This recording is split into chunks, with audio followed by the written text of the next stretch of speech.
In this video, I'm gonna go over the equipment that you need if you wanna start making music at home. Hello everybody and welcome back to the channel. My main goal of this video is if you're someone who is wanting to get into creating music at home and on their own gear, I'm gonna be going over the basics of what you'll need to get started doing that. So this video is a very entry level type of video. I'm not gonna be getting super in depth with some of the expensive gear you can buy when starting to make music. This video really is for someone who's maybe starting out as a hobbyist, who's not wanting to spend a ton of money, but wanting to start to create music of their own. And these are the things that if I were starting to make music today, I would be purchasing and I'd be working with. And before we dive into this, please like this video, subscribe to the channel. A lot of the equipment that I'm gonna be going over today, that I'm gonna be talking about, you can find in the description below if you're wanting to pick up the exact same thing or something similar. And that also, if you go to those links and purchase anything, it helps support the channel as well. All right, so the first thing that you need is a device that can record the equipment. So I'm talking about a computer or a laptop. So this is the laptop I use. It's an HP laptop. I think I spent about $700 on it. It's got a 12th generation i7. It's got plenty of horsepower. It's like 16 gigs of RAM. So you don't need a $700 laptop. You can actually get started with something a lot cheaper because running recording software doesn't take that much power to do. So there is a chance that you already have a laptop or computer that will work perfectly fine for running your software. So that's the number one thing, have a laptop or computer. And honestly, side note, you can actually get some recording software with phones, but we're not gonna get into that in this video. This is gonna be more of a sit down laptop PC kind of build. Okay, so the second thing I would recommend that you need to get would be your recording software. Now there are tons out there and they're all pretty good. I use Cubase Pro and I have for probably almost 2 decades now. But there are other options out there like Pro Tools, Ableton, Logic, Studio One.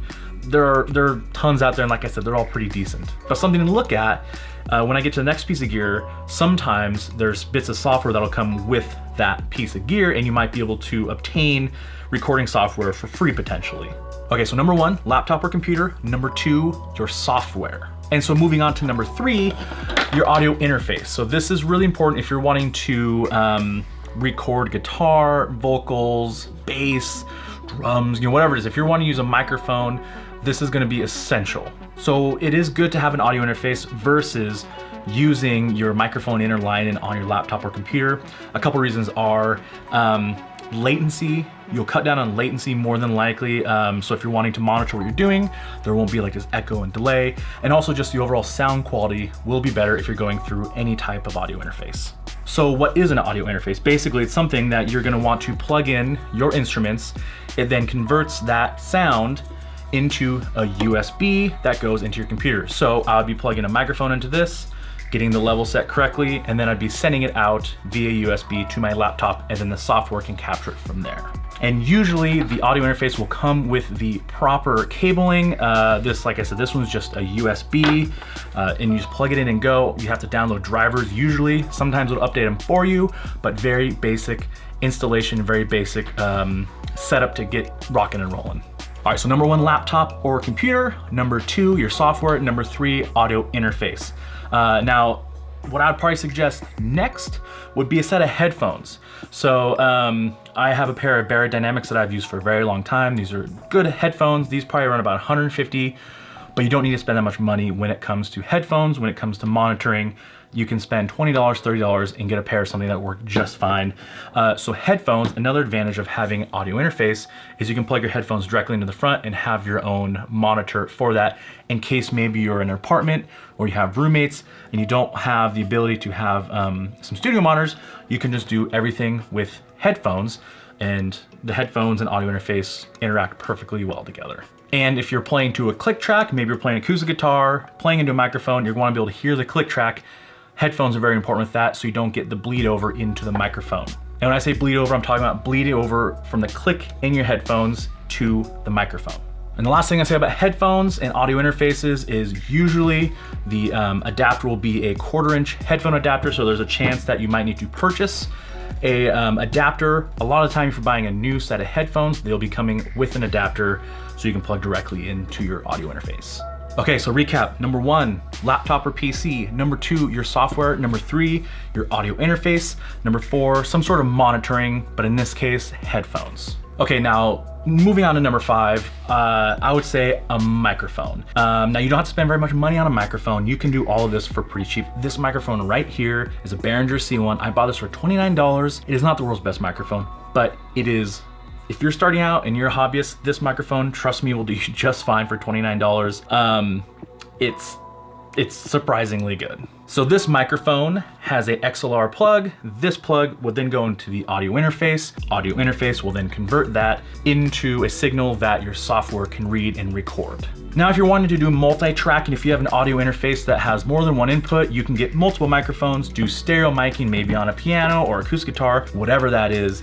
But at least one microphone to get started. You can do a lot with just a mono source. So that is number 5, and I'll say number 5.5 is a mic stand. Now a mic stand, you might be thinking, okay, doesn't seem that important, but if you're recording, you don't want to be holding your microphone because you can create noise and sound by holding it, moving it around, things like that. So if you have a microphone stand like this, you can set it and forget it, and you don't have to worry about bumping into it, adjustment on it.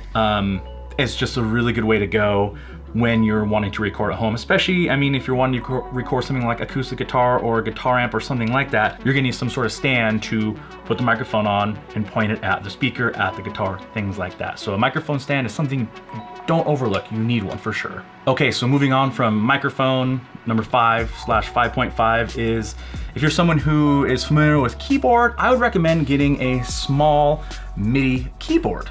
This one here, I think was $40 or $50 on Amazon. Of course, you can buy it, on Sweetwater or Reverb.com, possibly used. But this works very similar to the audio interface because you just plug it in here, plug it in your laptop, and the laptop via USB will power this. Then you can use this in your software, and you can use it as a lot of different instruments. You can make it sound like a piano, you can make it sound like horns or brass or strings or a drum kit, a lot of options. So this is one way that kind of helps you get your creative energy out quicker than maybe using a mouse and clicking and dragging and things like that inside your software. You can actually record, play your line, hit stop, and then do almost anything you want with that MIDI line. And again, if any of this stuff interests you, there are links below to either the exact piece of gear I use or something very similar. So last thing I'll go over in this video, so I'll call it the 7th most important piece of gear you'll need, are cables. Now there are 2 main types of cables that you'll probably want to invest in depending on what you're doing.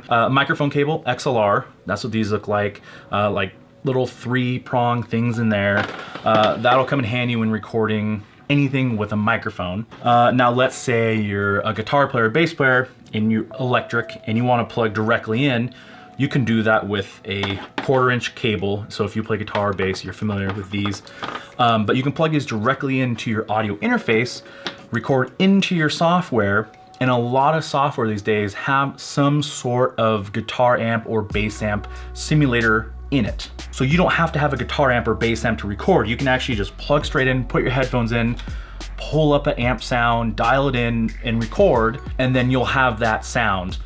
Now, not to get too technical, the sound you're recording is not the amp sound. The sound you're recording is just your dry signal from your guitar, but the amp sound is an effect that you have on that track. But we're not gonna get into inserts and effects and things like that in this video. This video is just talking about the basics that you need to get started to make music at home. Okay, so one last recap. Laptop or PC, whatever the heck it is.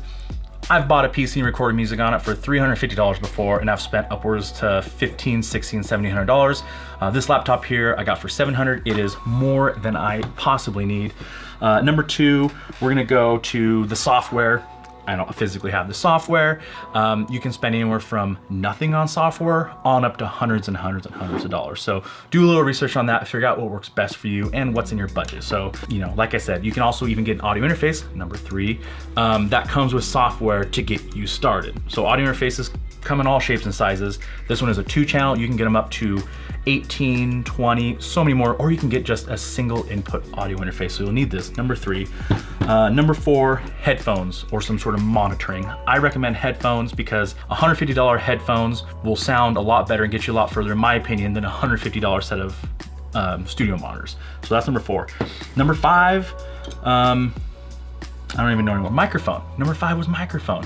Now this is obviously optional. If you're wanting to do everything in the box on the laptop, you don't need a microphone, but it's good to have, just for recording whatever the heck you want, maybe snaps and claps, things like that. Number 5.5, a microphone stand. Don't forget that.